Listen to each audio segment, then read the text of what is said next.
നിങ്ങൾ ലോകത്തിന്റെ പ്രകാശമാകുന്നു. നിങ്ങൾ ലോകത്തിന്റെ പ്രകാശമാകുന്നു. ഉണർന്ന് പ്രഘോഷിക്കുക, ഉണർന്ന് പ്രശോഭിക്കുക.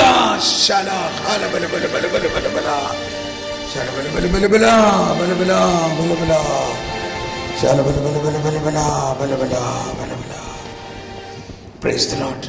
നമുക്കിരിക്കാം. നമ്മുടെ മാമോദീസായാണ്. ചിലവരൊക്കെ മാമോദീസയെ കുറിച്ച് കൂടുതലായിട്ട് പഠിക്കണമെങ്കിൽ ഈ കാറ്റഗിസം കുറച്ചെടുത്ത് വായിച്ച് നല്ലതാണ്. ഞാനൊരിക്കൽ ധ്യാനം നടത്തിയപ്പോൾ 3 ദിവസം മാമോദീസയെ കുറിച്ചാണ് പറഞ്ഞത്. അപ്പോൾ അവിടെ ഉണ്ടായിരുന്ന ഒരു സഹോദരി പറഞ്ഞു, അത് യൂറോപ്പിലാണ്. അവർ പറഞ്ഞു, ദൈവമേ, അപ്പോൾ അവളൊരു തിയോളജിയൊക്കെ പഠിച്ചിട്ടുള്ള റിലീജിയൻ ടീച്ചറാണ്. പറയാണ്, ഇപ്പോഴാണ് എനിക്ക് മാമോദീസായുടെ ഇത്രയും വലിയ അനുഗ്രഹത്തെക്കുറിച്ച് മനസ്സിലായത്. ഞാൻ പോയിട്ട് ഉടനെ ആ മാമോദീസ സർട്ടിഫിക്കറ്റ് ഒന്ന് അന്വേഷിച്ച് കണ്ടുപിടിച്ച് അതിനെ ഒരു ഗോൾഡൻ ഫ്രെയിം ഇട്ട് വീട്ടിൽ വയ്ക്കും. കാരണം ഇതാണ് എൻ്റെ നിത്യജീവൻ്റെ ആരംഭം. നിത്യജീവൻ, അനന്തമായ ജീവൻ മാമോദീസായിൽ ആരംഭിക്കുന്നു. അതുകൊണ്ടാണ് ഈ മാമോദീസ തൊട്ടി. ചിലവരെല്ലാം ഒരു പള്ളിയിൽ ചെന്നാൽ ആദ്യം ആ മാമോദീസ തൊട്ടിയെ കെട്ടിപ്പിടിച്ച് ഉമ്മ വയ്ക്കാറുള്ളതാണ്. കാരണം അവിടെയാണ് ക്രിസ്തീയ ജീവിതത്തിൻ്റെ ആരംഭം. നമ്മൾ സെമിത്തേരിയിലൊക്കെ പോകാറുണ്ട് അല്ലേ? അതിനേക്കാളും പുണ്യസ്ഥലമാണ് മാമോദീസ തൊട്ടി. ഓക്കെ, ഇനി നമ്മൾ മനസ്സിലാക്കാൻ പോകുന്ന 8 കാര്യങ്ങൾ എന്താണ്?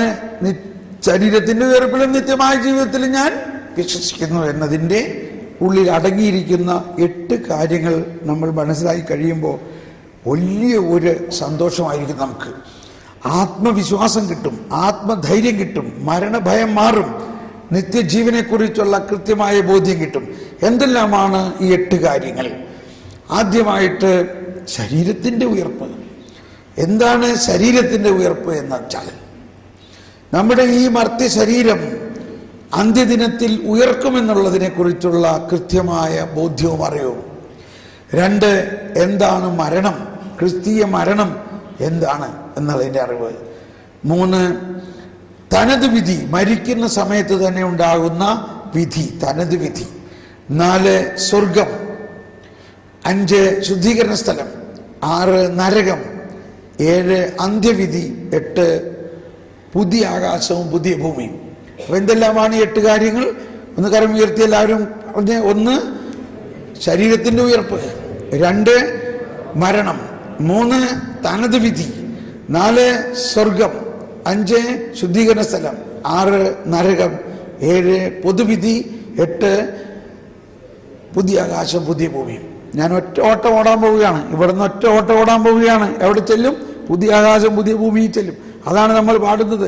പണിയുന്നോർ സ്ലേം നഗരിയവൻ കരുണാവാരിധി അവനല്ലോ, ചിതറിയൊരു ഇസ്രായേൽ ജനതയെ നാഥൻ വീണ്ടും ചേർക്കുന്നു, പണിയും നോർസ്. അതാണ് ആ പുതിയ ആകാശവും പുതിയ ഭൂമി. നമ്മളിപ്പോ അതിലേക്ക് പോയിക്കൊണ്ടിരിക്കുകയാണ്. അതിന്റെ ആരംഭം നമ്മളിലായി കഴിഞ്ഞിരിക്കുന്നു. നമ്മൾ ആ ദൈവരാജ്യത്തിലാണ്. യേശുക്രിസ്തു നമുക്ക് വേണ്ടി ഈ സങ്കീർത്തനത്തിൽ പറഞ്ഞിരിക്കുന്നതെല്ലാം ഇപ്പൊ നമ്മളിൽ പൂർത്തിയായിക്കൊണ്ടിരിക്കുകയാണ്. ഓക്കെ, അപ്പോൾ ശരീരത്തിന്റെ ഉയർപ്പ് എന്ന് പറഞ്ഞാൽ എന്താണ്? എങ്ങനെ നമ്മുടെ ശരീരം ഉയർക്കുന്നു? എന്ത് സംഭവിക്കുന്നു നമ്മൾ മരിക്കുമ്പോൾ? 988 CCCയിൽ 988 ആ പ്രബോധനം ആരംഭിക്കുന്നത്. 988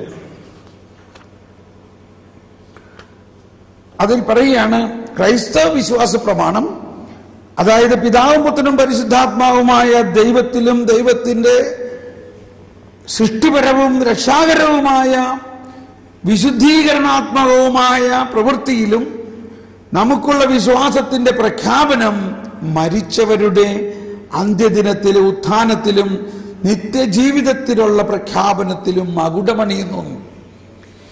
മകുടമണിയുന്നു എന്ന് പറഞ്ഞാൽ, ഇപ്പോ സൃഷ്ടാവായ ദൈവത്തിൽ നമുക്ക് യാതൊരു സംശയമില്ല, അല്ലേ? യേശുക്രിസ്തുവിൽ നമുക്ക് യാതൊരു സംശയമില്ല. യേശു മനുഷ്യനായി അവതരിച്ചതിൽ സംശയമില്ല. യേശു ഉയർത്തെഴുന്നേറ്റതിൽ സംശയമില്ല. പക്ഷേ യേശു അതെല്ലാം സംഭവിച്ചു കഴിഞ്ഞിരിക്കുന്നു. എന്താ ഇനി സംഭവിക്കാനുള്ളത്? യേശു രണ്ടാമത് വരുന്നത് എങ്ങനെയാണ്? നമ്മൾ മരിച്ച് ഉയർക്കുന്നത് എങ്ങനെയാ? ആ മരിച്ചുയർത്ത നമ്മൾ എങ്ങനെ ആയിരിക്കും? ഇത് വിശ്വസിക്കുന്നതിലാണ്. കാരണം അത് സംഭവിച്ചു കഴിഞ്ഞിട്ടില്ല. അത് വിശ്വസിക്കുമ്പോഴാണ് എന്നെ സംബന്ധിച്ച് എൻ്റെ വിശ്വാസം പെട്ടെന്ന് ഉയർന്നത്. ഈ വിശ്വാസം പ്രത്യേകിച്ച് എനിക്ക് ഭയങ്കര സന്തോഷമുള്ളത്, പ്രത്യേകിച്ച് നിങ്ങളോട് പറയാനുള്ളത്, നിങ്ങൾ ഈ വിശുദ്ധ ബലി അർപ്പിക്കുന്ന മാതിരി തന്നെ അർപ്പിക്കണം. ഇതിലെല്ലാ പ്രാർത്ഥനകളും പ്രാർത്ഥിച്ച് നമ്മുടെ സീറോ മലബാർ കുർബാനയുടെ ഈ കുർബാന ക്രമത്തിൽ ഉടനീളം പ്രവർത്തിക്കുന്നത് ഉയർപ്പിന്റെ ആത്മാവാണെന്നും ആ ഉത്ഥാനത്തിന്റെ ശക്തിയാണ് നമ്മുടെ സഭയുടെ വലിയ ശക്തിയെന്നും, ഒരു വിശ്വാസിയുടെ വീര്യം എന്നത് അവൻ ഇപ്പോൾ തന്നെ ഉയർപ്പിന്റെ അനുഭവത്തിലാണെന്നുള്ളതാണ്. ഓക്കെ, ഇനി അതെങ്ങനെയാണ് എന്നുള്ളത് ഞാനൊന്ന് അവതരിപ്പിക്കട്ടെ. മരിച്ചവർ എങ്ങനെ ഉയർത്തെഴുന്നേൽക്കും? 997. എന്താണ് ഉയർത്തെഴുന്നേൽക്കൽ? മരണത്തിൽ ശരീരത്തിൽ നിന്നുള്ള ആത്മാവിന്റെ വേർപാടിൽ, അതാണല്ലോ മരണം, ശരീരത്തിൽ നിന്നുള്ള ആത്മാവിന്റെ വേർപാടിൽ മനുഷ്യ ശരീരം ജീർണിക്കുന്നു. മനസ്സിലായില്ലേ? നമ്മൾ മരിക്കുമ്പോൾ നമ്മുടെ ശരീരത്തിൽ നിന്നും ആത്മാവ് വേർപെടുന്നു. അപ്പോൾ ശരീരം എന്താവുന്നു? ജീർണിക്കുന്നു. ആത്മാവ് ദൈവത്തെ കണ്ടുമുട്ടാനായി യാത്രയാവുന്നു. അതേസമയം മഹത്വീകൃത ശരീരവുമായി ഒന്നാകാൻ വേണ്ടി കാത്തിരിക്കുകയും ചെയ്യുന്നു. ആത്മാവ് ദൈവത്തിലേക്ക് പോകുന്നു. അതോടൊപ്പം ആ ആത്മാവ് ഈ ശരീരത്തിന്റെ ഉയർപ്പിന് വേണ്ടി പ്രതീക്ഷിക്കുന്നു. ദൈവം തന്റെ സർവാധീത ശക്തി കൊണ്ട്, അതാണ് സർവാധിപനാം കർത്താവേ നിന്നെ വണങ്ങി നമിക്കുന്നു, വിനയമോടെ നിന്നെ വണങ്ങുന്നു, മർത്യനു നിത്യമഹോന്നതമാം ഉത്ഥാനം നീരുന്നു, ക്ഷയമവനുടെ ആത്മാവിൻ ഉത്ഥാനം. അതായത് മർത്യന്റെ ആ മർത്യ ശരീരത്തെ ഉയർപ്പിക്കുകയും അവന്റെ ആത്മാവിനെ രക്ഷിക്കുകയും ചെയ്യുന്നു. അപ്പോൾ ആ മർത്യ ശരീരത്തിന്റെ ഉയർപ്പാണ് വിശ്വാസത്തിന്റെ മകുടമായ അവസ്ഥ. അതിലുള്ള വിശ്വാസമാണ് നമ്മൾക്കുണ്ടാകേണ്ടത്. മനുഷ്യന്റെ മർത്യ ശരീരത്തെ അമർത്യമാക്കുന്ന ഒരു അത്ഭുത പ്രതിഭാസം. എങ്ങനെയാണ് അത് സംഭവിക്കുന്നതെന്ന് ശ്രദ്ധിച്ച് കേൾക്കണം. ഒന്ന് കൈവീശി കാണിച്ച് പ്രൈസ് ദി ലോർഡ്. ശ്രദ്ധിച്ചോട്ടോ. സർവാതീത ശക്തി കൊണ്ട് യേശുവിന്റെ ഉത്ഥാനത്തിന്റെ ശക്തിയിലൂടെ നമ്മുടെ ശരീരങ്ങളെ നമ്മുടെ ആത്മാക്കളോട് വീണ്ടും ചേർത്തുകൊണ്ട് നമ്മുടെ ശരീരങ്ങൾക്ക് അനശ്വരമായ ജീവിതം ആത്യന്തികമായി പ്രദാനം ചെയ്യുന്നു. മനസ്സിലാക്കണം, നമ്മുടെ ശരീരം ഇപ്പോൾ നശ്വരമാണ്, അത് ജീർണിച്ചു പോകുന്നതാണ്.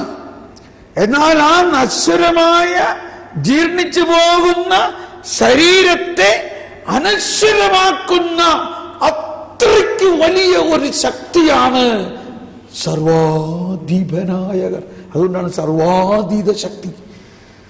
ത്രിത്വൈക ദൈവത്തിന്റെ ആ സർവാതീത ശക്തിയുടെ ഏറ്റവും വലിയ പ്രവർത്തനം ഈ മർത്യമായ നശ്വരമായ ജീർണിക്കുന്ന ശരീരത്തെ ഉയർപ്പിച്ച് മഹത്വമണിയിച്ച് മഹത്വീകൃതമായ ശരീരമാക്കി, അനശ്വര ശരീരമാക്കി അമർത്യത നൽകുന്നു എന്നുള്ളതാണ്.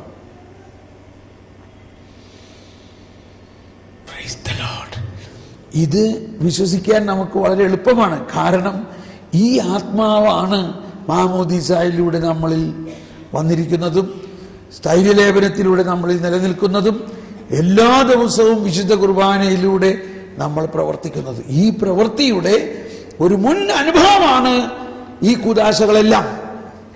അതുകൊണ്ടാണ് ഈശോയുടെ ഈ ലോകത്തിലെ സുവിശേഷ അല്ലെങ്കിൽ പരസ്യ ജീവിതത്തിന്റെ അന്ത്യഘട്ടത്തിൽ യേശു വെളിപ്പെടുത്തിയത് യുഗാന്ത്യത്തിൽ ഉണ്ടാകാൻ പോകുന്ന ആ അനുഭവത്തിന്റെ ഒരു മുൻ അനുഭവം ഈ ലോകത്തിൽ വെച്ച് തന്നെ എല്ലാ മനുഷ്യർക്കും ലഭിക്കുന്നതിലാണ് ക്രിസ്തീയ അനുഭവം എന്ന് പറയുന്നത് എന്നതാണ്. ക്രിസ്തുവിൽ വിശ്വസിക്കുന്നവർക്ക് ക്രിസ്തു നൽകുന്ന തന്റെ ജീവൻ എന്നത് പീഡാസഹനവും മരണത്തിലൂടെയുള്ള പങ്കാളിത്തം മാത്രമല്ല, ക്രിസ്തു ഇന്നലെയും ഇന്നും അന്ത്യദിനത്തിലും ഒരാൾ തന്നെയായിരിക്കുന്നത് കൊണ്ട് ആ ഉയർത്തെഴുന്നേറ്റ ക്രിസ്തുവിന്റെ ഉയർപ്പിനുള്ള പങ്കാളിത്തവും കൂടി ഇന്ന് മരിക്കുന്നതിന് മുമ്പ് നമുക്ക് തരാമെന്നാണ്. അത് മനസ്സിലാക്കാൻ ബുദ്ധിമുട്ടാണ്. മരിക്കുന്നതിന് മുമ്പ് എങ്ങനെ ഇത് കിട്ടണമെന്നുള്ളതാണ്. പിന്നെ നമുക്ക് എല്ലാം ചോദ്യങ്ങൾ ഇത് കഴിഞ്ഞ് ഈ ട്രാക്ക് വിട്ടുപോകും അല്ലെങ്കിൽ. അപ്പോൾ ഈ ഉയർപ്പിന്റെ ശക്തിയാണ് സുവിശേഷത്തിൽ പല സ്ഥലത്തും നമ്മൾ കാണുന്നുണ്ട്. ഹലോ, നമ്മൾ ഇന്നലെ പറഞ്ഞു, ഇതേരത്ത് തന്നെ പറഞ്ഞില്ലേ, ആ മലമുകളിൽ പ്രസംഗം കഴിഞ്ഞ് താഴോട്ട് വരുമ്പോൾ ഒന്ന് കുഷ്ഠരോഗി വന്നു. കുഷ്ഠരോഗി ആരായി മാറി? ഒരു പുതിയ സൃഷ്ടിയായി മാറി. കുഷ്ഠരോഗിനെ കണ്ടാൽ എന്ത് പറയും? ഇവൻ ആ ഉയർത്തെഴുന്നേറ്റമായിരിക്കണ്ടല്ലോ ഇല്ലേ? അത് കഴിഞ്ഞിട്ട് അടുത്ത ആളാരായിരുന്നു? ജൈറസ് വന്നിട്ട് പറയാണ്, ഒരു സിനഗോഗ് അധികാരി വന്നിട്ട് പറയും, എൻ്റെ മകൾ മരിച്ചു, നീ ഒന്ന് വന്ന് തൊട്ടാൽ അവൾ ജീവൻ പ്രാപിക്കും. അതായത് ജൈറസ് ഉയർപ്പിൽ വിശ്വസിച്ചു ഇല്ലേ? നമ്മൾ ഈവനിങ് ക്ലാസ്സിൽ പറഞ്ഞൊരു കാര്യമാണ്, ഇവിടെ പകല് പറയാൻ പറ്റിയിട്ടില്ല. എന്തുകൊണ്ടാണ് അബ്രാഹത്തിനോട് കർത്താവ് പറഞ്ഞത്, നീ നിന്റെ മകനെ ബലിയർപ്പിക്കുക? അവിടെ പെട്ടെന്ന് പറയാൻ പോവുക കേട്ടോ, ശ്രദ്ധിക്കോ, കേൾക്കാൻ ചെവിയുള്ളവർ വിശ്വസിക്കാൻ പറ്റുന്നവർ വിശ്വസിക്കുക. അബ്രാഹം ഉടനെ തന്നെ തന്റെ മകനെ ബലിയർപ്പിക്കാൻ കൊണ്ടുപോയി, ഉടനെ തന്നെ മുകളിൽ കയറ്റി. അബ്രാഹത്തിന്റെ ഹൃദയത്തിൽ ഭയങ്കരമായ ഒരു അലേടിയായിരുന്നു. തനിക്ക് തന്ന ആ സ്വന്തം മകനെ, ഈ ഇപ്പൊ നമ്മൾ കേട്ടു, ഉണങ്ങിയ ഗർഭത്തിൽ ദൈവത്തിന്റെ വാഗ്ദാനം ദൈവം അരുളി ചെയ്തു, ആകാശത്തിലെ നക്ഷത്രങ്ങളെ പോലെ നിനക്ക് ഈ കുഞ്ഞിൽ നിന്ന് ഞാൻ മക്കളെ തരും. ആ വാഗ്ദാനം നിലനിൽക്കെ അബ്രാഹത്തിനോട് പറയുകയാണ്, നീ അവനെ എനിക്ക് വേണ്ടി ഒരു ദഹനബലി അർപ്പിക്കുക. അബ്രാഹം 3 ദിവസം കഴുതയ്ക്ക് ജീനിയിട്ടുകൊണ്ട് അവനെ അറക്കാനുള്ള കത്തിയും അവനെ ദഹിപ്പിക്കാനുള്ള അഗ്നിയും അവനെ ദഹിപ്പിക്കാനുള്ള വിറകുമായിട്ട് നീങ്ങുകയാണ്. 3-ാം ദിവസം രാവിലെ മോറിയ പർവ്വതത്തിന്റെ താഴെ നിന്ന് അവൻ നോക്കിയപ്പോൾ ആ സ്ഥലം അവൻ കണ്ടു. അതാ അവിടെയാണ് ബലിയർപ്പിക്കേണ്ടത്. അവൻ തൻ്റെ കൂടെ ഉണ്ടായിരുന്ന വേലക്കാരോട് പറഞ്ഞു, നിങ്ങൾ കഴുതയുമായി ഇവിടെ നിൽക്കുക, ഞാനും മകനും മുകളിൽ പോയി ബലിയർപ്പിച്ച് തിരിച്ചു വരാം. ഒന്നെല്ലാവരും പറഞ്ഞേ, നിങ്ങൾ കഴുതയുമായി ഇവിടെ നിൽക്കുക, ഞാനും മകനും മുകളിൽ പോയി ബലിയർപ്പിച്ച് തിരിച്ചു വരും. ബലിയർപ്പിച്ച പിന്നെ എങ്ങനെയാ മകനെ തിരിച്ചു വരണേ? മനസ്സിലായോ? അതാണ് അവിടുത്തെ വലിയൊരു സീക്രട്ട്. എന്താ പറഞ്ഞത്? ഞാനും മകനും മുകളിൽ പോയി ബലിയർപ്പിച്ച് തിരിച്ചു വരും എന്ന് പറഞ്ഞാൽ ആരൊക്കെ തിരിച്ചു വരും? മകനും തിരിച്ചു വരുമോ? തിരിച്ചു വരും. അതാണ് അബ്രാഹാം വിശ്വസിച്ചത്. എന്തുകൊണ്ട് അബ്രാഹാം വിശ്വസിച്ചു? എബ്രായ ലേഖനം 11-ാം അധ്യായത്തിൽ 19 അല്ലെങ്കിൽ 17 മുതലുള്ള വചനങ്ങളിൽ പറയുകയാണ്. എബ്രായ ലേഖനം 11-ാം അധ്യായം 17 മുതൽ 19 വരെയുള്ള വചനങ്ങളിൽ പറയുകയാണ്, അബ്രാഹാം വിശ്വാസം മൂലമാണ് പരീക്ഷിക്കപ്പെട്ടപ്പോൾ അബ്രാഹാം ഇസഹാക്കിനെ സമർപ്പിച്ചത്. ഇസഹാക്കിലൂടെ നിന്റെ സന്തതി വിളിക്കപ്പെടുമെന്ന വാഗ്ദാനം സ്വീകരിച്ചിരുന്നിട്ടും അവൻ തന്റെ ഏകപുത്രനെ ബലിയർപ്പിക്കാൻ ഒരുങ്ങി. മരിച്ചവരിൽ നിന്ന്, എല്ലാവരും ശബ്ദമുയർത്തി കരമുയർത്തി, മരിച്ചവരിൽ നിന്ന് മനുഷ്യനെ ഉയർപ്പിക്കാൻ പോലും ദൈവത്തിന് കഴിയുമെന്ന് അവൻ വിശ്വസിച്ചു, അവൻ വിചാരിച്ചു. Praise the Lord. ഇവിടെ നമ്മൾ മനസ്സിലാക്കേണ്ടത്, അബ്രാഹത്തിന് ദാനമായി കൊടുത്ത വിശ്വാസത്തിൽ ഇങ്ങനെ ഒരു വിശ്വാസവും കൂടി അബ്രാഹത്തിന് കൊടുത്തിട്ടുണ്ടായിരുന്നു. അത് അബ്രാഹാം അറിയുന്നുണ്ടോ എന്നതാണ് പരീക്ഷണത്തിന്റെ ഘടകം. അബ്രാഹത്തെ ദൈവം പരീക്ഷിച്ചു. എന്തിനാ പരീക്ഷിച്ചത്? ഇപ്പൊ നമ്മൾ MSc വരെ പഠിച്ചു, BSc വരെ പഠിച്ചു. നമ്മളോട് പറയും, നീ എത്ര പഠിച്ചിട്ടുണ്ട്? ഞാൻ MSc വരെ പഠിച്ചു എന്ന് പറയും. MSc വരെ പഠിച്ചു എന്ന് പറഞ്ഞാൽ അതിന്റെ അർത്ഥം എന്താ? പരീക്ഷ എഴുതിയിട്ടില്ലെന്നാണ് അർത്ഥം. ഇല്ലേ? MSc വരെ പഠിച്ചു എന്ന് പറയും. അപ്പൊ നമ്മൾ ചോദിക്കും, നീ പാസ്സായില്ലേ? പരീക്ഷ എഴുതിയില്ല, അതുകൊണ്ട് അപ്പൊ പ്രയോജനം ഉണ്ടായോ? അല്ലല്ല, എനിക്കെല്ലാം അറിയാം. അത് ശരിയാ. MSc വരെ പഠിച്ചപ്പോ പരീക്ഷ എഴുതിയവനോടൊപ്പം ഇവനും പഠിച്ചതാണല്ലോ, അവനെല്ലാം അറിയാം. അതുകൊണ്ട് കാര്യമായോ? പരീക്ഷിക്കപ്പെടണം, പരീക്ഷ പാസ്സാവണം. ഇതുപോലെയാണ് അബ്രാഹത്തിന് വിശ്വാസം നൽകി. ആ വിശ്വാസത്തിൽ ഒരുപാട് ചാപ്റ്ററുകൾ ഉണ്ടായിരുന്നു. അതെല്ലാം അബ്രാഹത്തിന് മനസ്സിലായിട്ടുണ്ടോ എന്ന് പരീക്ഷിക്കുകയാണ്. അതിന്റെ അവസാനത്തെ ചാപ്റ്റർ എന്താ? മനുഷ്യനെ ഉയർപ്പിക്കാൻ പോലുമുള്ള കഴിവ് ദൈവത്തിനുണ്ട് എന്നുള്ളതാ അബ്രാഹത്തിന് വിശ്വസിക്കാൻ ദൈവം കൊടുത്തു എന്നുള്ളതാണ്. Praise the Lord. അതുകൊണ്ടാണ് അബ്രാഹാം ഭാര്യയോട് പറഞ്ഞില്ല, പോവാൻ നേരത്ത്. പറഞ്ഞ പ്രശ്നമാവുന്നറിയാ, കൊച്ചിനെ ഞാൻ കൊല്ലാൻ പോകാണെന്ന് പറഞ്ഞ ഭാര്യ അവിടെ ഇരിക്കും. ഇവരോട് പറയാണ്, നിങ്ങൾ ഇവിടെ തന്നെ നിൽക്കുക, ഞങ്ങൾ മുകളിൽ പോയി തിരിച്ചു വരും. അബ്രാഹത്തിന് നല്ല വിശ്വാസമായിരുന്നു. ഞാൻ മുകളിൽ കൊണ്ടുപോയി എന്റെ മകനെ അറക്കും. പക്ഷേ എന്റെ കർത്താവ് എന്നോട് പറഞ്ഞിരിക്കുന്ന വാഗ്ദാനമനുസരിച്ച് ആകാശത്തിലെ നക്ഷത്രങ്ങളെ പോലെയും കടൽ തീരത്തെ മണൽത്തരികളെ പോലെയും മക്കളെ നൽകുമെന്ന ആ വിശ്വാസം കർത്താവ് നടത്താൻ വേണ്ടി എന്റെ കുഞ്ഞിനെ കർത്താവ് ഉയർപ്പിക്കാം. ഇത് അബ്രാഹാം വിശ്വസിച്ചു. അബ്രാഹാം മുകളിൽ ചെന്നിട്ട് കല്ലുകൾ നിരത്തി വെച്ച് ബലിപീഠമുണ്ടാക്കി. ആ ബലിപീഠത്തിൽ ഇതാ മരമെല്ലാം നിരത്തി വിറക് വെച്ചു. മോൻ ഐസക്ക് നോക്കി നിൽക്കണം. ഇവര് അപ്പൻ എന്ത് ചെയ്യണേ? എവിടെ ബലിമൃഗം? കുഞ്ഞാടെവിടെ? അബ്രാഹാം ധൃതി പിടിച്ച്, ഇതൊക്കെ കുഞ്ഞാടൊക്കെ ഇവിടെ കയ്യിൽ കിട്ടിയേക്കണ മാതിരിയാണ്, എല്ലാം ധൃതി പിടിച്ച് ചെയ്ത് കഴിഞ്ഞിട്ട്, പിതാവേ ഇതാ ഞാൻ നീ പറഞ്ഞ പോലെ നീ തന്ന മകനെ നിനക്ക് വേണ്ടി ഞാൻ ബലിയർപ്പിക്കുന്നു. പക്ഷെ ഒരു കാര്യം ഞാൻ വിശ്വസിക്കുന്നു, ഞാൻ എന്റെ മകനെ അറുത്താലും നീ പറഞ്ഞിരിക്കുന്ന വാഗ്ദാനം പൂർത്തിയാക്കാൻ വേണ്ടി ഞാൻ കർത്താവ് അരുളി ചെയ്തവ വിശ്വസിക്കുന്നവനെ നീ ഭാഗ്യവാൻ, വിശ്വസിക്കുന്നവളെ നീ ഭാഗ്യവതി. നീ എന്റെ മകനെ ഉയർപ്പിക്കുമെന്ന് ഞാൻ വിശ്വസിക്കുന്നു കർത്താവൻ. എന്നിട്ട് മകനെ തിരിഞ്ഞിട്ട് മകന്റെ കൈക്ക് പിടിച്ചു. കെട്ടുമ്പോ കിടന്ന് ബഹളം ഉണ്ടാക്കാൻ എന്ത് ചെയ്യാൻ പോണേ അപ്പച്ചൻ? അപ്പച്ചൻ എന്താ ചെയ്യണേ? അപ്പച്ചൻ എന്താ ചെയ്യേ? എടാ മോനെ, നീയാണടാ ബലിയാട്, നീയാണടാ ബലിയാട്. എന്റെ കർത്താവ് എന്നോട് പറഞ്ഞത് ഞാൻ ചെയ്യണം. എന്താ അപ്പച്ചനി പറയണേ? കർത്താവ് എന്നെ ബലിയർപ്പിക്കാൻ പറയോ? ഇന്നലെ വരെ അപ്പച്ചൻ പറഞ്ഞത് എന്നിലൂടെയാണ് ലോകം മുഴുവൻ ഉണ്ടാകാൻ പോകുന്നതെന്നും എന്നിലൂടെയാണ് വലിയ അനുഗ്രഹം ഉണ്ടാകാൻ പോകുന്നു പറഞ്ഞ എന്നെ കൊല്ലല്ലേ അപ്പച്ച? ഈ കണ്ണിച്ചോറില്ലാത്ത മാതിരി ഇങ്ങനെ കാണിക്കരുത്, എന്നെ കൊല്ലല്ലേ അപ്പച്ച? അങ്ങനെ പറയില്ലേ നീ. ഇത് ദൈവത്തിന്റെ ഹിതമാണ് മോനെ, ഇത് ദൈവത്തിന്റെ ഹിതമാണ്. ദൈവം പറയണത് എനിക്ക് കേൾക്കാതിരിക്കാൻ പറ്റില്ല. ദൈവം കൊല്ലാൻ പറയോ? ദൈവം തന്ന കുഞ്ഞിനെ കൊല്ലാൻ പറയോ? മോനെ, നീ മനസ്സിലാക്കണം, നീ ശ്രദ്ധിച്ചു കേൾക്കൂ. നമ്മുടെ ദൈവം ആരാണെന്ന് നിനക്കറിയോ? നമ്മുടെ ദൈവത്തിന്റെ ശക്തി എന്താണെന്ന് നിനക്കറിയോ? നമ്മുടെ ദൈവത്തിന്റെ ശക്തി മരിച്ചവരെ പോലും ഉയർപ്പിക്കാൻ കഴിവുള്ളവരാണടാ നമ്മുടെ ദൈവം. ഞാൻ നിന്നെ കൊന്നാലും, ഞാൻ നിന്നെ അറുത്താലും, ഞാൻ നിന്നെ ദഹിപ്പിച്ചാലും നമ്മുടെ ദൈവത്തിന് നിന്നെ ഉയർപ്പിച്ച് പുത്രനാക്കി തരാനുള്ള കഴിവുണ്ട്. അങ്ങനെ ദൈവം ചെയ്യും. എങ്കിലല്ലേ ദൈവം നമ്മോട് പറഞ്ഞിരിക്കുന്ന വാഗ്ദാനം പൂർത്തിയാകുള്ളൂ. അത് സംഭവിക്കാൻ പോവുകയാണ്. അപ്പച്ചൻ പറഞ്ഞത് എന്താ? നമ്മുടെ ദൈവം ഞാൻ മരിച്ചാലും എന്നെ ഉയർപ്പിക്കാൻ കഴിവുണ്ടെന്നോ? അത് ഞാൻ വിശ്വസിക്കുന്നു അപ്പച്ച, ഞാൻ വിശ്വസിക്കുന്നു. അതെ, ഇതാ എന്നെ അറക്കൂ, എന്നെ കൊല്ലൂ. അതാണ് കർത്താവ് ഈശോ പറഞ്ഞത്. അവർ എന്നെ അറുത്താലും, ഈ ഡിസ്ട്രോയ് ദിസ് ടെമ്പിൾ, ഈ ദേവാലയം നീ നശിപ്പിച്ചാലും 3-ാം ദിവസം ഇത് പണിതുയർത്തും. അവരെന്നെ കൊന്നാലും 3-ാം ദിവസം ഞാൻ ഉയർക്കുമെന്ന് വിശ്വസിച്ചുകൊണ്ടാണ് യേശു എപ്പോഴും ജീവിച്ചിരുന്നത്. അതാണ് ഉയർപ്പിലുള്ള വിശ്വാസം.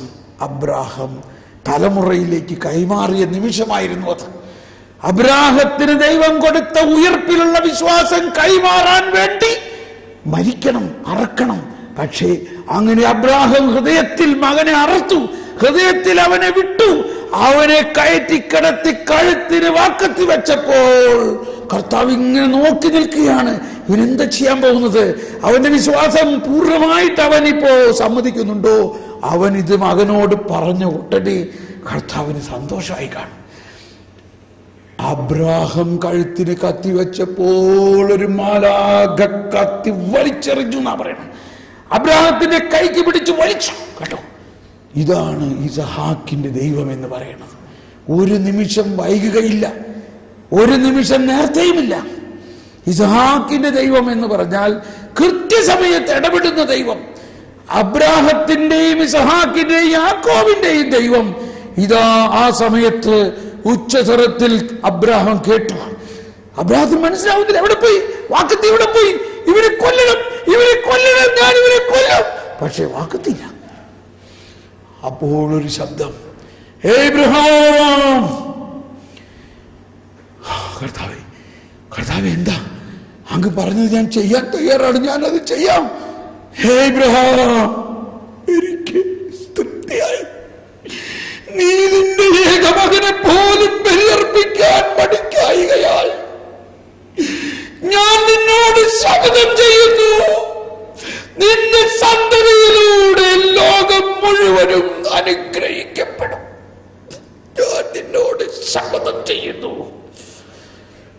ഈ ശപഥമാണ് തിരിച്ചെടുക്കാൻ പറ്റാത്തതെന്ന് ഞാൻ പറഞ്ഞില്ലേ. ശപഥം ദൈവത്തിന് തിരിച്ചെടുക്കാൻ പറ്റില്ല. ദൈവം ഉടമ്പടി ചെയ്തു എന്ന് മാത്രമല്ല, വാഗ്ദാനം ചെയ്തു എന്ന് മാത്രമല്ല, ഒരു ശപഥത്തിലൂടെ ഈ ഉടമ്പടിയും വാഗ്ദാനവും തിരിച്ചെടുക്കാൻ പറ്റാത്ത രീതിയിൽ ഉറപ്പിച്ചു എന്നതാണ് രക്ഷാകര പദ്ധതിയുടെ കാതൽ, സെൻട്രൽ പോയിന്റ്. അതിനുശേഷം അബ്രാഹാം കുഞ്ഞാടിനെ ബലിയർപ്പിച്ചു. ഇതെല്ലാം വരാനിരിക്കുന്ന കർത്താവ് ഈശോ മിശിഹായുടെ ബലിയർപ്പണത്തിന്റെ മുന്നോടിയാണ്. അബ്രാഹാം മരിച്ചവരിൽ നിന്ന് ദൈവത്തിന് ഉയർപ്പിക്കാൻ ശക്തിയുണ്ടെന്ന് വിശ്വസിച്ച ആ രഹസ്യമാണ് ഈ ബലിയിലൂടെ ദൈവത്തിന് നമ്മളെ അറിയിക്കാനുണ്ടായിരുന്നത്. നമുക്കൊന്ന് സ്തുതിക്കാം. യേശുവേ, സ്തോത്രം. യേശുവേ, ഞങ്ങളുടെ വിശ്വാസം വർദ്ധിപ്പിക്കണമേ, ഞങ്ങളുടെ വിശ്വാസം വർദ്ധിപ്പിക്കണേ. യേശുവേ, ഞങ്ങളുടെ വിശ്വാസം വർദ്ധിപ്പിക്കണേ. Hallelujah, hallelujah. ഞങ്ങളുടെ വിശ്വാസം വർദ്ധിപ്പിക്കണമേ. Price the Lord. അപ്പോൾ നമ്മൾ വിശ്വസിക്കുന്നത്, നമുക്ക് നൽകപ്പെട്ടിരിക്കുന്ന വിശ്വാസം ഇതാണ്. മരണത്തിൽ നമ്മുടെ ജീവിതം അവസാനിക്കുന്നില്ല, മരണത്തിൽ നമ്മുടെ ജീവിതത്തിന്റെ നിത്യത ആരംഭിക്കുന്നു എന്നതാണ്. അപ്പോൾ നമ്മുടെ ഈ ശരീരം മരിച്ചു കഴിഞ്ഞ് അത് ജീർണിക്കുന്നുവെങ്കിലും അന്ത്യദിനത്തിൽ ഉയർത്ത് അത് അമർത്യമായ ആത്മീയ ശരീരമായി മാറും. നമുക്ക് കാണാൻ സാധിക്കില്ല, അത് അദൃശ്യമായിരിക്കും. ഏതുപോലെ മാലാഖമാരെ പോലെ ആത്മീയ ശരീരങ്ങളായി മാറുമെന്നുള്ളതാണ്. ഇനി എന്താണ് ഈ ഇപ്പൊ ഇത് ഈ ഉയർപ്പിന്റെ അനുഭവം ഈശോ ഇന്ന് ജീവിക്കുന്നു. ഇപ്പോ ആ ഉയർപ്പിന്റെ അനുഭവം ഇസ്ഹാക്കിന് കിട്ടിയോ? അവിടെ മരിച്ചു, പക്ഷേ മരിച്ചില്ല. മരിച്ചു എന്നാ മരിച്ചില്ല, ഇല്ലേ? അതായത് ആ മരണത്തിൽ മുക്കി ഉയർപ്പിൽ പൊക്കി. ഇതാണ് മാമോദീസായിലൂടെ നമുക്ക് ലഭിക്കുന്നത്. വിശ്വാസത്തിലൂടെ നമ്മൾ ഓരോരുത്തരും ഈ ഇസ്ഹാക്ക് കടന്നുപോയ അതേ അവസ്ഥയിലൂടെ നമ്മൾ യേശുവിന്റെ മരണത്തിൽ മുങ്ങി യേശുവിന്റെ ഉയർപ്പിൽ പൊങ്ങി മാമോദീസായിലൂടെ. അപ്പോൾ യേശുക്രിസ്തുവിലൂടെ നൽകപ്പെടുന്ന ആ ഉത്ഥാനത്തിന്റെ ശക്തി അന്ത്യദിനത്തിൽ ഉത്ഥാനം ചെയ്യുന്ന യേശുക്രിസ്തു തന്നെയാണ് ഇന്ന് നമ്മോടൊത്ത് ജീവിക്കുന്നതെന്നും ആ യേശു ഇന്ന് തന്നെ അതിന്റെ ഒരു മുൻ ആസ്വാദനം നൽകാൻ പറ്റും എന്നതാണ് ക്രിസ്തീയ വിശ്വാസത്തിന്റെ വലിയൊരു രഹസ്യം. അതാണ് കർത്താവേ, അങ്ങ് സത്യമായി ഞങ്ങളുടെ ശരീരങ്ങളെ ഉയർപ്പിക്കുന്നവനും ആത്മാക്കളെ രക്ഷിക്കുന്നവനും ജീവനെ നിത്യം പരിപാലിക്കുന്നവനുമാകുന്നു എന്ന് പറയുന്നത്. കർത്താവ് ഇത് എങ്ങനെയാണ് ഈ പരസ്യ ജീവിതത്തിൽ വെളിപ്പെടുത്തുക? അന്ത്യദിനത്തിൽ ഞാൻ ഉയർപ്പിക്കാൻ പോകുന്ന ആ ശരീരങ്ങളുടെ ഉയർപ്പ് ഇന്ന് എങ്ങനെ ഈ ജനത്തിനൊന്ന് കാണിച്ചു കൊടുക്കും? അതിനൊരു ഡെമോൺസ്ട്രേഷൻ നടത്താൻ കർത്താവ് ആഗ്രഹിച്ചു. ഒരു ഉയർപ്പ് കാണിച്ചു കൊടുക്കണമെങ്കിൽ എന്ത് വേണം? ഒരാൾ മരിക്കണം.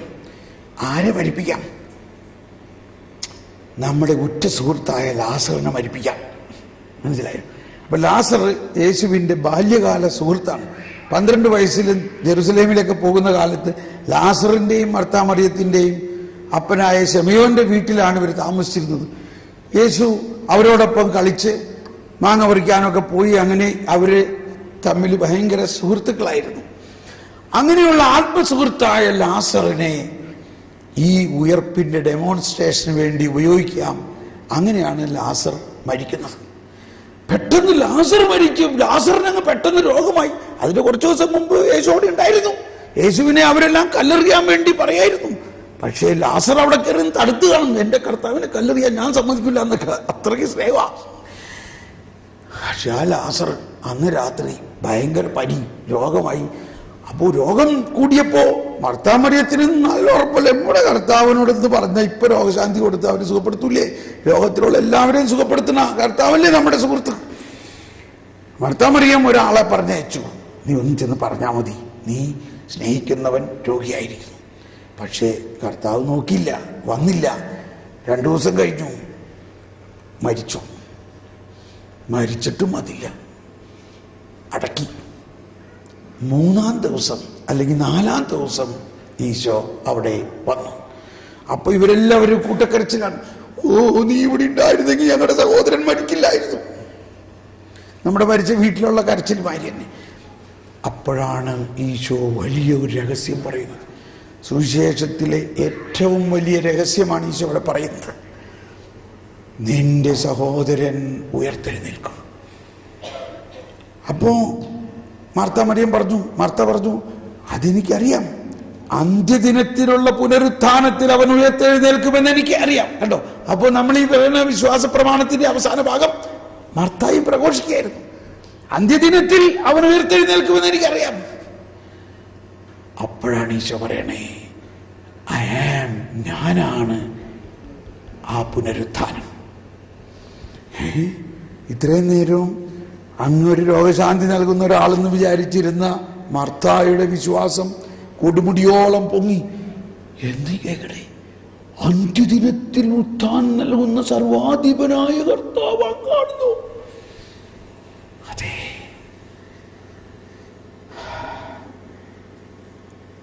എന്നിൽ വിശ്വസിക്കുന്നവൻ മരിച്ചാലും ജീവിക്കും. അങ്ങനെ വിശ്വസിച്ചുകൊണ്ട് ജീവിക്കുന്നവൻ മരിക്കുകയില്ല. അതാണ് നമ്മുടെ അവസ്ഥ ഇന്ന്.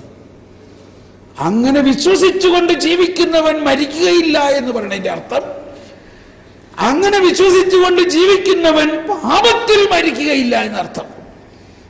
പാപം അവനെ ഒന്നും ചെയ്യാൻ പറ്റില്ല. പാപം മൂലമുള്ള മരണത്തെ കർത്താവ് ഏറ്റെടുത്ത് ശേഷമുള്ള ഉത്ഥാനത്തിന്റെ ആത്മാവിനെ നൽകിക്കൊണ്ട് ആ ഉത്ഥാനത്തിന്റെ മഹത്വം ഇപ്പോൾ തന്നെ നൽകിയിരിക്കുന്ന ഒരു വ്യക്തിയിൽ പാപത്തിന് ഒന്നും ചെയ്യാൻ പറ്റില്ല. അതാണ് അങ്ങനെ വിശ്വസിച്ചുകൊണ്ട് ജീവിക്കുന്നവൻ മരിക്കില്ല എന്ന് പറയുന്നതിന്റെ അർത്ഥം. അതാണ് നമ്മുടെ വിശ്വാസത്തിന്റെ പ്രധാന ഘടകം. ഇതൊക്കെയാണെങ്കിലും നമ്മളതിലൊക്കെ സാവധാനം വിശ്വസിച്ച് വരുന്നുള്ളൂ. ഇപ്പൊ 2000 ആണ്ടായിട്ടും ഇതൊക്കെ മനസ്സിലായി വരുന്നുള്ളൂ എന്ന് വിചാരിച്ചാൽ മതി. അതാണ് നമ്മുടെ ആ വ്യാഖ്യാന ഗീതത്തിൽ പാടുന്നുണ്ട്, ആ വിശ്വാസികളെ കേൾക്കുന്നുള്ളതിന് ഈ ഭാഗം ഒന്ന് പാടിയമനെ. വിശ്വാസികളെ കേൾക്കുന്നുള്ള സമയമൊന്നും ഇപ്പൊ നോട്ടൊന്നുമില്ല, ഇന്ന് ഭക്ഷണമൊന്നും കഴിക്കാൻ പോണില്ല, എല്ലാവരും ഇത് കഴിയാണ്ട് പോകില്ല ഇവിടുന്ന് കേട്ടോ. ഇപ്പൊ ഇത്തിരി നേരം നിങ്ങൾ ഇവിടെ ഇരിക്കണം, ഇത് വിട്ട് കളയാൻ പറ്റില്ല. നമ്മൾ നിത്യജീവൻ വരെ ഓടാനുള്ളതാണ്. അതുകൊണ്ട് 1 മണിക്കൂറും കൂടി കഴിയും ചിലപ്പോൾ ഭക്ഷണത്തിന് കണ്ടോ. അതിന്റെ അവസാനം വിശ്വാസികളെ കേൾക്കൂ എന്ന് പറഞ്ഞിട്ട് അവസാനം പറയാണ് ജീവൻ നൽകും. കിട്ടിയോ പുസ്തകം?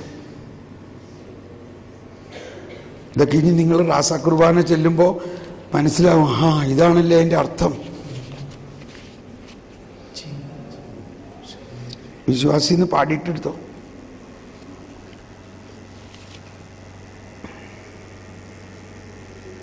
മൃദരീ ശബ്ദം കേൾക്കിൽ ജീവൻ നേടും സ്വർഗം പോകും ചേലിൽ ഇതു നിരസിക്കിൽ ജീവിപ്പവർ മൃതരായി തീരും. കേട്ടിട്ടുണ്ടോ റാസ കുർബാനയിൽ? ഓക്കെ, അപ്പൊ നമ്മൾ ഈ യേശുവിന്റെ ശബ്ദം, യേശു തന്നെയായ ശബ്ദം, ലാസറിനെ ഉയർപ്പിച്ച ശബ്ദം എന്നെല്ലാം പറയുമ്പോൾ ആ ഉത്ഥാനത്തിന്റെ ശബ്ദമാണ് യേശു. ഉത്ഥിതനായ ദൈവത്തിന്റെ ശക്തിയാണ് നമുക്ക് തരുന്നത്. അപ്പോൾ ആ പുതിയ നിയമത്തിലെ യേശുവിന്റെ പരസ്യ ജീവിത കാലത്തെ യേശു ഉത്ഥിതനല്ലെങ്കിലും ഉത്ഥാനം ചെയ്യാൻ പോകുന്ന യേശു തന്നെയാണത്. എന്നപോലെ അന്ത്യദിനത്തിൽ തരാനിരിക്കുന്ന ഉത്ഥാനത്തെ ഇപ്പൊ യേശുവിന് നമുക്ക് തരാം. അതാണ് യേശുവിന്റെ കഴിവ്. എന്തുകൊണ്ടാ? യേശു ഇന്നലെയും ഇന്നും എന്നും ഒരാളാണ്. യേശു ആൽഫായും ഒമേഗയുമാണ്. ആൽഫ പോയിന്റിലാണെങ്കിലും ഒമേഗ തരാൻ പറ്റും. അതാണ് കർത്താവിന്റെ ആ സ്ഥലകാല സീമകളെ അതിലംഘിച്ചുകൊണ്ടുള്ള. അപ്പോ ഇത് പറഞ്ഞപ്പോ മർത്ത പറയാണ്. അപ്പൊ മർത്തയുടെ വിശ്വാസം ഏറ്റവും വലുതായി നോക്കിയപ്പോ മർത്ത ഇത്രയും ദിവസം വിചാരിച്ചിരുന്നത് നീ ഇവിടെ ഉണ്ടായിരുന്നെങ്കിൽ. അപ്പൊ ആ വചനത്തിന്റെ അർത്ഥം അതാണ്. എന്തിനാണ് അങ്ങനെ പറയുന്നത്? നീ ഇവിടെ ഉണ്ടായിരുന്നെങ്കിൽ എന്റെ സഹോദരൻ മരിക്കില്ലായിരുന്നു എന്ന് പറഞ്ഞാൽ അത്രയും സമയം മർത്തയുടെ വിശ്വാസം രോഗശാന്തി നൽകുന്ന ഒരാളാണ് യേശു. പക്ഷേ എന്നാ മർത്തയ്ക്കറിയാം അന്ത്യദിനത്തിൽ ഉത്ഥാനം ഉണ്ടാവും അറിയാം. പക്ഷെ അത് ഈ യേശുവാണ് അന്ത്യദിനത്തിൽ ഉത്ഥാനം നൽകുന്നത് എന്ന് അറിയുമ്പോൾ ഉണ്ടാകുന്ന വിശ്വാസത്തിന്റെ ആ ജ്വലനം. ഉടനെ അവള് പറഞ്ഞു, അയ്യോ കർത്താവേ, ഞാൻ വിശ്വസിക്കുന്നു, നീയാണ് വരാനിരിക്കുന്നവൻ, ഞാൻ വിശ്വസിക്കുന്നു. ഇനിയിപ്പോ റെഡിയായിരിക്കണം. എവിടെയാ അവൻ അടക്കിയിരിക്കുന്നത്? വന്ന് കാണൂ കർത്താവേ. അവരങ്ങ് പോവുകയാണ്. അവർ ഇത്രയും മർത്ത വിചാരിച്ചില്ല. ഇങ്ങനെയൊക്കെ വിശ്വസിക്കുന്നുണ്ടെങ്കിലും ഇത് ഇപ്പൊ തന്നെ നടക്കുമെന്ന് മർത്തയ്ക്ക് അപ്പോഴും വിശ്വാസമാവുന്നില്ല. അതാണ് ഇപ്പൊ തന്നെ അവിടെ ചെന്ന് കഴിഞ്ഞിട്ട് പറയാണ്, ആ കല്ലെടുത്ത് മാറ്റും. അയ്യോ കർത്താവേ, ഇപ്പോ 3 ദിവസം കഴിഞ്ഞു. അപ്പോൾ അവരുടെ യഹൂദ ആചാരപ്രകാരം 3 ദിവസം അവര് ഈ ഡെഡ് ബോഡിമേ സുഗന്ധദ്രവ്യങ്ങൾ പുരട്ടി അതിനെ ലേപനം ചെയ്യും. 3 ദിവസം കഴിഞ്ഞാൽ പിന്നെ തുറക്കില്ല. അതുകൊണ്ടാണ് പറഞ്ഞത് ഇപ്പൊ 3 ദിവസം കഴിഞ്ഞു, ഇനി തുറക്കാൻ പറ്റില്ല. ഇനി ദുർഗന്ധം വമിക്കുന്നുണ്ടാവും. അതായത് ജീർണിക്കൽ ആരംഭിച്ചിരിക്കുന്നു. ഇപ്പോൾ ശരീരം ജീർണിക്കാൻ തുടങ്ങിയിരിക്കുന്നു. ഇപ്പൊ ദുർഗന്ധം വമിക്കുന്നുണ്ടാവും കർത്താവേ. അപ്പൊ വീണ്ടും പറഞ്ഞു, ഈശോ ഞാൻ നിന്നോട് പറഞ്ഞില്ലേ? എന്താ പറഞ്ഞത്? ഒന്നെല്ലാവരും ഏറ്റു പറഞ്ഞേ, വിശ്വസിക്കുമെങ്കിൽ എല്ലാവരും ശബ്ദമുയർത്തി, വിശ്വസിക്കുമെങ്കിൽ നീ ദൈവമഹത്വം കാണുമെന്ന് ഞാൻ പറഞ്ഞില്ലേ? വിശ്വസിക്കുന്നു കർത്താവേ. കണ്ടോ, എന്തിൽ വിശ്വസിക്കുന്നു? നീയാണ് പുനരുത്ഥാനവും ജീവനും എന്ന് വിശ്വസിക്കുന്നു. നിനക്ക് അന്ത്യദിനത്തിൽ നൽകുന്ന പുനരുത്ഥാനം ഇന്ന് ഇവിടെ നൽകാൻ പറ്റുമെന്ന് ഞാൻ വിശ്വസിക്കുന്നു. ഇതാണ് ശരീരത്തിന്റെ ഉയർപ്പിലും നിത്യമായ ജീവിതത്തിൽ ഞാൻ വിശ്വസിക്കുന്നു എന്നുള്ളതിന്റെ 2ാം ഭാഗം. ആ വിശ്വാസമാണ് അവിടെ അടയാളമായി നമ്മളെ കാണിച്ചു തരികയാണ്. ചീഞ്ഞ ലാസർ ഉയർത്തെഴുന്നേൽക്കുന്നു. ചീഞ്ഞ ലാസർ. അത് ലാസറിന് വേണ്ടിയോ മർത്തയ്ക്ക് വേണ്ടിയോ നടത്തിയ ഒരു സംഭവമല്ല. പ്രപഞ്ചം മുഴുവനും ഇതുപോലെയുള്ള ഉത്ഥാനത്തിന്റെ അനുഭവത്തിലൂടെ കടന്നുപോയിക്കൊണ്ടാണ് ഈ പ്രപഞ്ചത്തെ മുഴുവനെയും പുതിയ സൃഷ്ടിയാക്കുന്നത് എന്ന് നമ്മൾ ഇന്ന് വിശ്വസിക്കണം. ഞാൻ മാത്രമല്ല, എല്ലാ ക്രിസ്ത്യാനികൾ മാത്രമല്ല, ഈ ലോകം മുഴുവനെയും ഉയർപ്പിക്കാൻ നമ്മുടെ കർത്താവിന് കഴിവുണ്ടെന്ന് വിശ്വസിക്കുന്നുവോ? സർവാധിപനാം കർത്താവേ, നിന്നെ വണങ്ങി നമിക്കുന്നു. ഈശോനാഥാവിനയമോടെ നിന്നെ നമിച്ച് പുകഴ്ത്തുന്നു. മതി. അതുകൊണ്ട് 1002 ഖണ്ഡികയിൽ പറയുകയാണ്, അവസാന ദിവസം ക്രിസ്തു നമ്മെ ഉയർപ്പിക്കുമെന്നത് സത്യമെങ്കിൽ